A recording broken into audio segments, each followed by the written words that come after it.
Di dalam hadis Bukhari dan Muslim, Nabi itu mengajarkan beribadahlah kepada Allah semata dan jangan menyekutukannya dengan sesuatu apapun.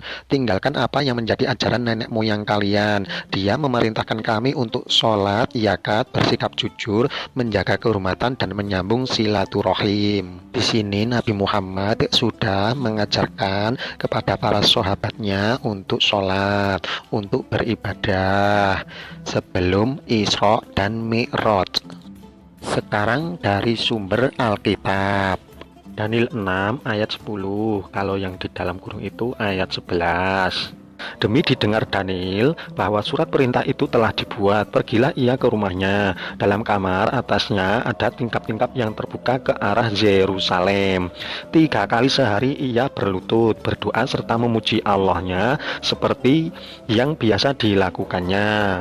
Ini Nabi Daniel 3 kali sehari ia berlutut, ia sholat 3 kali sehari ke arah Yerusalem.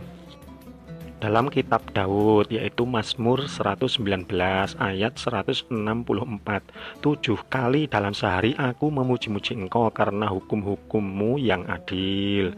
Ini 7 kali dalam sehari.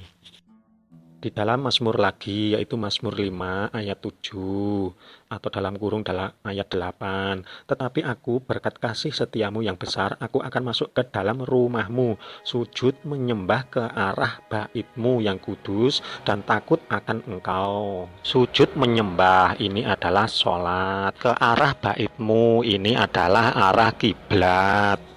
Mazmur 138 ayat 2. Aku hendak sujud ke arah baitmu yang kudus dan memuji namamu oleh karena kasihmu dan oleh karena setiamu, sebab kau buat namamu dan janjimu melebihi segala sesuatu. Nabi Daniel, Nabi Daud, jauh sebelum Nabi Muhammad ada. Sekarang Nabi Yehezkiel, yaitu Yehezkiel 44 ayat 4. Lalu dibawanya aku melalui pintu gerbang utara ke depan bait suci. Aku melihat sungguh rumah Tuhan penuh kemuliaan Tuhan, maka aku sujud menyembah. Nabi Esra, kalau di Islam itu adalah Nabi Uzair. Esra 10 ayat 1. Sementara Ezra berdoa dan mengaku dosa sambil menangis dengan bersujud di depan rumah Allah. Berhimpunlah kepadanya jemaah orang Israel yang sangat besar jumlahnya, laki-laki, perempuan, dan anak-anak. Orang-orang itu menangis keras-keras. Ini malah sholat berjamaah, tidak cuman sendirian. Sekarang Nabi Lut. Kejadian 19 ayat 1. Kedua malaikat itu tiba di Sodom pada waktu petang. Lut sedang duduk di pintu gerbang Sodom, dan ketika melihat mereka, bangunlah ia menyongsong mereka, lalu sujud dan mukanya sampai ke tanah. Nabi Musa, Keluaran 34 ayat 8. Segeralah Musa berlutut ke tanah lalu sujud menyembah. Nabi Musa dan Nabi Harun, Bilangan 20 ayat 6. Maka pergilah Musa dan Harun dari umat itu ke pintu kemah pertemuan, lalu sujud. Kemudian tampaklah kemuliaan Tuhan kepada mereka. Sekarang Nabi Yesus, Matius 26 ayat 39. Maka ia maju sedikit lalu sujud dan berdoa. Katanya, ya Bapakku, jikalau sekiranya mungkin biarlah cawan ini lalu daripadaku, tetapi janganlah seperti yang ku kehendaki, melainkan seperti yang engkau kehendaki.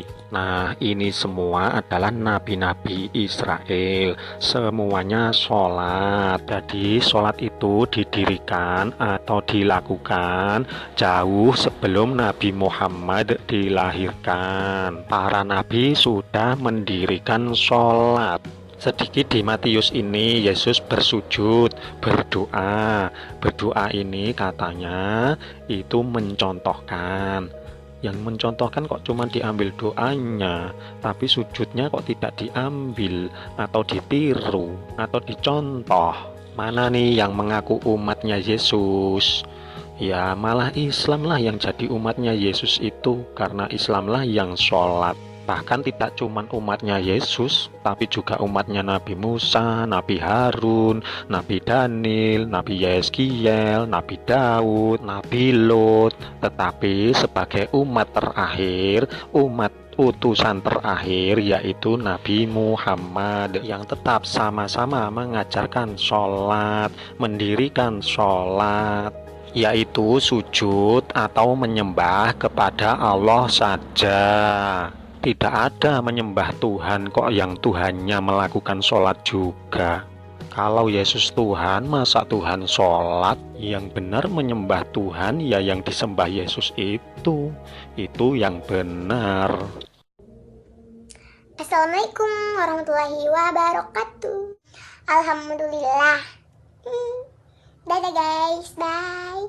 Sampai ketemu lagi di video selanjutnya. Bye-bye.